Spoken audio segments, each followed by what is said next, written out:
इस कंपनी ने कभी अपने प्रोडक्ट को सेल नहीं किया। इसने हमेशा आइडिया, हैप्पीनेस और इत्तेहाद को बेचा।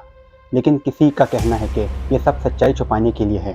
इस कंपनी के ऊपर बहुत सारे इल्ज़ामात हैं कि ये कंपनी जहाँ भी जाए वहाँ बहुत सारी बीमारियाँ फैली, खुशकसाली हुई और एक्सप्लॉयटेशन किया।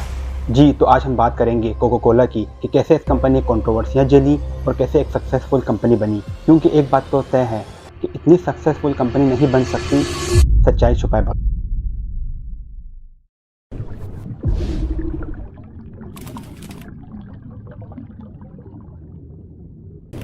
King size Coca-Cola gives you that refreshing new feeling. There's nothing like ice cold Coca-Cola. 1880 में डॉक्टरों में इत्तेफाक न होने की वजह से लोग घरेलू दवाओं पर यकीन कर रहे थे। इस वजह से बिजनेसेस ने फ़ायदा उठाते हुए मुख्तलिफ केमिकल्स को मिक्स करके कई दवाइयाँ बनाई और एडवर्टाइज़ किया कि ये सेहत के लिए फ़ायदेमंद हैं। मगर हकीकत इसके बिल्कुल बरक्स थी, क्योंकि उन केमिकल्स में बहुत सारे साइड इफ़ेक्ट्स थे। लेकिन रेगुलेशंस ना होने की वजह से बिजनेसेस गलत तरीके अपना रही थी। उस वक़्त का एक मशहूर मेडिसिन विन मेरियानी, जिसमें वाइन और कोकेन शामिल था, कोई भी हेल्थ रिलेटेड इशू सॉल्व कर सकता था। जॉन पेम्बरटन, जो जंग के दौरान बहुत ज़ख्मी हो गए थे और डॉक्टरों ने जवाब दे दिया था, लेकिन मॉर्फिन के डोजेस लगाने की वजह से मोज़ाती तौर पर ठीक हो गए। पर पेम्बरटन को मॉर्फिन का एडिक्शन हुआ। उसे विन मेरियानी के ड्रिंक का पता चला और इस ड्रिंक ने मॉर्फिन एडिक्शन को कम करने में मदद दी। ये ड्रिंक पीते ही उसे खुशी मिलती थी वाइन और कोकीन की वजह से। पेम्बरटन को ड्रिंक बहुत पसंद आया और वो खुद एक केमिस्ट होने की वजह से उन्होंने 1884 में विन मेरियानी का अपना वर्जन ईजाद किया, फ्रेंच वाइन कोका के नाम से, और ये ड्रिंक बाद में कोका कोला बनी। उसके ड्रिंक ईजाद करने के एक साल बाद सन 1886 में मुख्तलिफ रेगुलेशन आने से अल्कोहल रिलेटेड प्रोडक्ट पर बैन लगने लगे। पेम्बरटन को अपने प्रोडक्ट में से वाइन निकाल कर कार्बोनेटेड वाटर शामिल करना पड़ा और टेस्ट बरकरार रखने के लिए शुगर ऐड किया। फ्रेंच वाइन कोका के इंग्रेडिएंट्स को चेंज करने के बाद उन्हें अपने प्रोडक्ट का नया नाम रखना था। फ्रैंक रॉबिन्सन, जो पेम्बरटन के लिए बुक कीपिंग का काम करते थे, एक अट्रैक्टिव नेम सजेस्ट किया, जो कोका कोला था। कोका कोला का मानना था कि उसके नाम उसके इंग्रेडिएंट से बिल्कुल मुख्तलिफ हैं।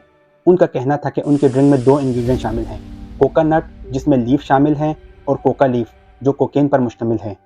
80 की दहाई में किसी को भी एतराज़ नहीं था कि उनके ड्रिंक्स में कोकेन शामिल है, लेकिन 1929 के आते आते उन्हें कोकेन को निकालना पड़ा। इन सब चेंजेस के बाद कोका कोला के सेल बहुत कम हो गए, क्योंकि उस जैसे और बहुत सारे ड्रिंक मार्केट में मौजूद थे। पेम्बरटन की हालत बहुत ख़राब हो गई थी और 1888 में उनका इंतकाल हो गया। लेकिन जॉन पेम्बरटन को क्या मालूम कि उसका ड्रिंक पूरी दुनिया में मशहूर हो जाएगा।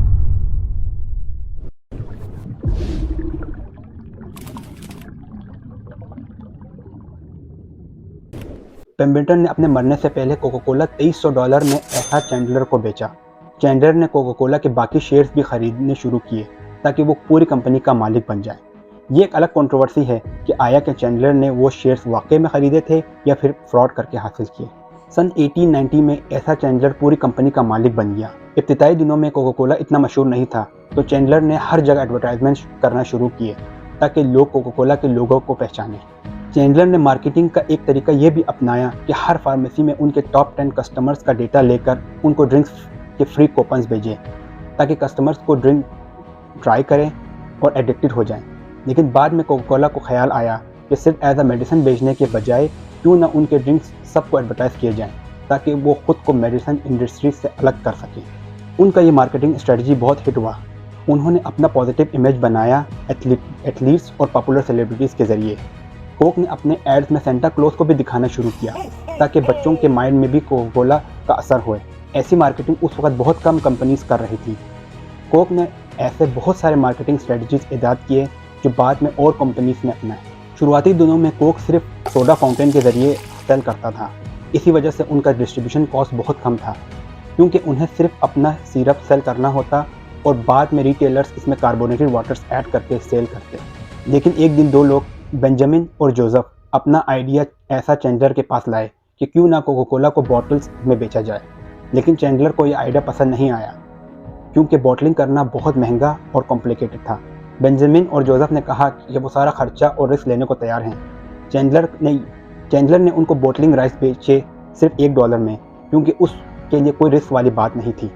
चैंडलर को ये बिल्कुल नहीं मालूम था कि बॉटलिंग का आइडिया बहुत हिट होगा, इसलिए कॉन्ट्रैक्ट साइन करते वक्त चैंडलर ने कॉन्ट्रैक्ट खत्म होने की कोई लिमिट नहीं रखी थी। चैंडलर को धचका लगा जब सिरप इंग्रेडिएंट्स की कीमत बढ़ने लगी और कोका कोला कंपनी को मिलियंस ऑफ डॉलर देना पड़ी बॉटलिंग राइट्स में चेंजेस करने के लिए। कोक ने अपने मार्केटिंग में बहुत इन्वेस्टमेंट्स किए, लेकिन उनकी कामयाबी की एक वजह बहुत अजीब भी है।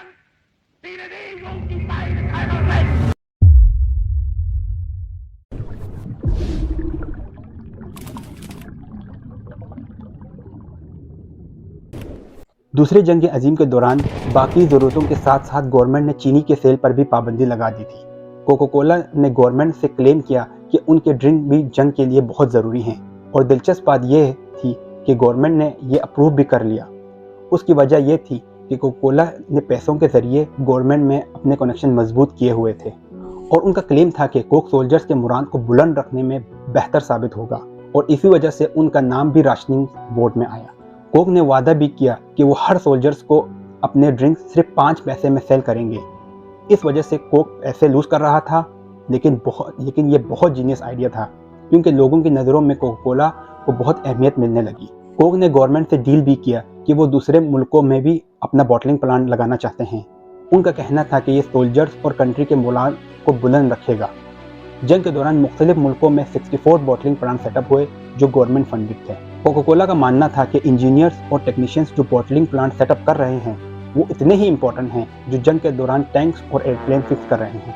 बॉटलिंग प्लांट्स पूरी दुनिया में सेटअप हो चुके थे, और अमेरिकन सोल्जर्स कोका कोला के बिगेस्ट एडवर्टाइजर्स बने, क्योंकि वो जिस मुल्क में भी जाते वहाँ वो लोकल के साथ ये ड्रिंक्स शेयर करते। जहाँ जंग की वजह से बाकी कंपनीज नुकसान उठा रही थी, वहीं कोका कोला और ज़्यादा ग्रो कर रही थी। आज की तारीख में क्यूबा और नॉर्थ कोरिया के अलावा कोका कोला हर मुल्क में दस्तयाब है। जैसा कि अमेरिका में लग रहा था कि कोका कोला अमेरिकन आर्मी को सपोर्ट कर रही है, लेकिन इसके बरअक्स जर्मनी में उन्होंने दिखाया कि उनका अमेरिका से कोई ताल्लुक नहीं है। कोक ने हिटलर की रैली में एजुकेशनल फंड्स भी दिए, क्योंकि उनके लिए जर्मनी एक बहुत बड़ी मार्केट थी, और इस तरह कोका कोला दोनों तरफ से खेल रहा था। लेकिन जब जंग अपने उरूज पर पहुंची और जर्मनी में कोका कोला के सिरप के इंपोर्ट पर बैन लगा, तो जर्मनी के बॉटलिंग प्लांट के हेड मैक्स कीथ ने सोचा कि क्यों न जर्मनी में अपने इंग्रेडिएंट्स बनाया जाए। इस आइडिया के आते ही उसने लोकल केमिस्ट की मदद से इंग्रेडिएंट्स तैयार किए। ये इंग्रेडिएंट्स कोक के सिरप के बजाय फलों के छिलकों से बने थे, खास तौर पर एप्पल फाइबर। इस ड्रिंक का नाम बाद में फैंटा रखा गया। जर्मनी में बाकी ड्रिंक्स कंपनियों के बैन होने की वजह से फैंटा बहुत मशहूर हुआ। कुछ न्यूज़ रिपोर्ट का कहना है कि मैक्स ने ड्रिंक्स बनाने के लिए कंसंट्रेशन कैंप से फोर्स लेबर्स भी करवाए। जंग के ख़त्म होते ही फैंटा के रिजल्ट्स बहुत प्रॉफिटेबल साबित हुए और मैक्स को प्रमोशन भी मिला।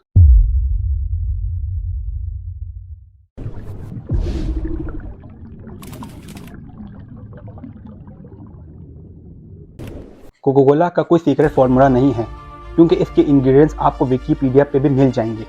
उनकी सक्सेस का राज अच्छी मार्केटिंग है, क्योंकि अगर आप बिल्कुल सेम प्रोडक्ट भी बना लें तब भी कामयाब होना मुश्किल है।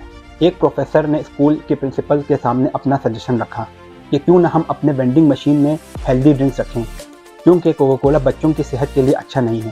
स्कूल ने टीचर को यह कहते हुए रिजेक्ट कर दिया कि कोका कोला उनके स्कूल को एजुकेशनल फंड फराहम करता है। कोक का मानना था कि किसी भी प्रोडक्ट को बचपन से आदत लगा दी जाए तो बड़े होकर उनको कस्टमर्स बनाना ज़्यादा आसान रहता है।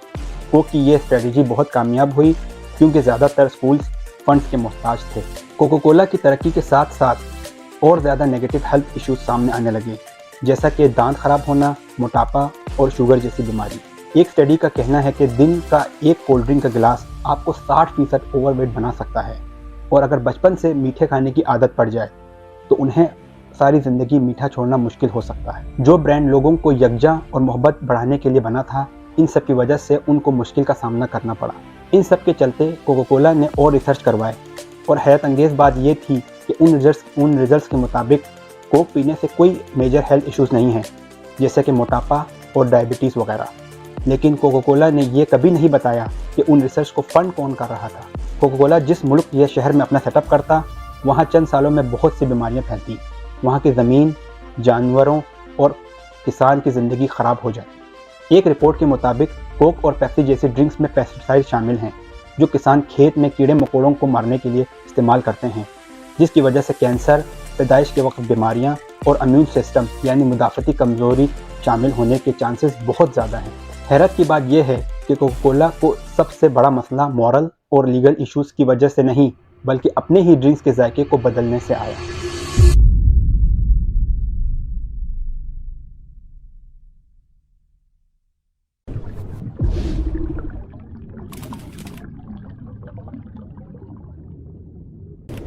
कोका कोला को पेप्सी खरीदने के बहुत सारे मौके मिले, लेकिन 1933 में उन्होंने ये मौका खोया जब उन्हें पेप्सी को खरीदने के लिए $50,000 की ऑफर हुई। पेप्सी को खरीदने के बजाय कोक ने उन पर केस करते हुए कहा कि पेप्सी ने उनके नाम को कॉपी किया है, पेप्सी कोला नाम रखकर। बाद में कोर्ट ने इस बात को रिजेक्ट कर दिया, ये कहकर के कोला एक जेनेरिक मतलब आम सा नाम है जो कोई भी रख सकता है। पेप्सी को ना खरीदने की वजह से उनको पेप्सी से कंपटीशन का सामना करना पड़ा।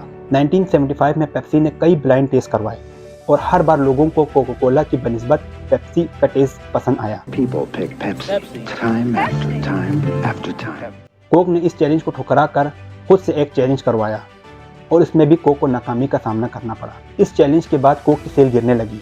इस मुश्किल को सॉल्व करने के लिए कोक ने अपना टेस्ट चेंज करने का सीक्रेट मिशन लॉन्च किया। इस न्यू टेस्ट को कई बार टेस्ट करवाए और हर बार ये पेप्सी और कोक के पुराने टेस्ट से ज़्यादा बेहतर साबित हुआ और अपने 100 साल की एनिवर्सरी पे इस न्यू टेस्ट को लॉन्च किया और नाम रखा न्यू कोक। कोक के न्यू फॉर्मूले ने लोगों में कोका कोला के लिए और नफरत बढ़ा दी।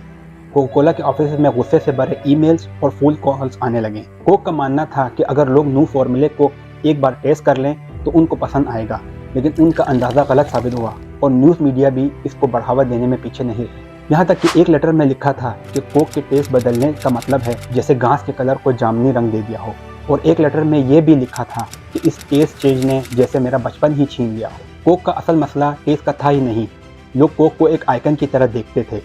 ये लोगों के बचपन से लेकर उनके बड़े होने तक उनके साथ रहा। इन सब की वजह कोक की नाकाबिल यकीन मार्केटिंग है। इसके बाद क्या था कि कोक ने अपने पुराने टेस्ट को वापस लाया, कोक क्लासिक के नाम से। पुराने टेस्ट के वापस आते ही कोक की सेल फिर से बढ़ने लगी। कहा जाता है कि अगर ये सब प्लान था तो बहुत बड़ा मार्केटिंग प्लान माना जाता, लेकिन ये ऐसे नहीं था। न्यू कोक को लॉन्च करना उनकी बहुत बड़ी गलतफहमी थी। कोक के प्रेसिडेंट का कहना था कि अगर वो पुराने और नए टेस्ट दोनों को रखे तो लोग आहिस्ता आहिस्ता न्यू टेस्ट को अपना लेंगे। I'm Don Keogh, president of the Coca-Cola Company. When we brought you the new taste of Coke, we knew that millions would prefer it, and millions do. And we knew that it would beat the taste of our major competitor, and it does. What we didn't know was how many thousands of you would phone and write asking us to bring back the classic taste of original Coca-Cola. Well, we read and we listened, and you know the rest. They're both yours, the new taste of Coke and Coca-Cola Classic. Your right of choice is back. लेकिन ऐसा नहीं हुआ और Coca Cola को new Coke की cell बंद करनी पड़ी। एक सर्वे के मुताबिक लोगों ने कहा कि उनको पुराने कोक का टेस्ट ज़्यादा पसंद है पेप्सी और न्यू टेस्ट के बेहतर होने के बावजूद, और ये कोका कोला के लिए सबसे बड़ा कॉम्प्लीमेंट था। कोक ने अपना इमेज लोगों की नज़रों में इतना बेहतर बनाया था जो टेस्ट, लॉजिक और डेटा सबको मात देता था। इंग्लिश में एक मुहावरा है कि it's not about what your product is, it's about what the customer think your product is. मतलब आपका प्रोडक्ट का असल मतलब ये नहीं कि आप इसके बारे में क्या सोचते हो, बल्कि ये है कि लोग इसके बारे में क्या सोचते हैं। यही वजह है कि कोक हर साल बिलियंस ऑफ डॉलर अपने मार्केटिंग पे खर्चता है। इतने रिसर्च और स्टडीज़ कोल्ड ड्रिंक के मनफी असरात कि कैसे शुगर वाटर आपकी सेहत के लिए मुज़र है, लेकिन क्या इन सब की वजह से कोक के सेल में कोई कमी आई? यही राज है कोक के स्ट्रॉन्ग मार्केटिंग स्ट्रेटजीज में कि कभी कोक ने अपना प्रोडक्ट सेल ही नहीं किया, बल्कि अपने एडवर्टाइजमेंट्स के जरिए ये बताया कि बचपन के दिन, पुराने दोस्त, हैप्पी मेमोरीज और अपना इमेज एक अच्छे दोस्त की तरह रखा। और थोड़ा बहुत कंट्रोवर्सीज तो दोस्तों में चलता है।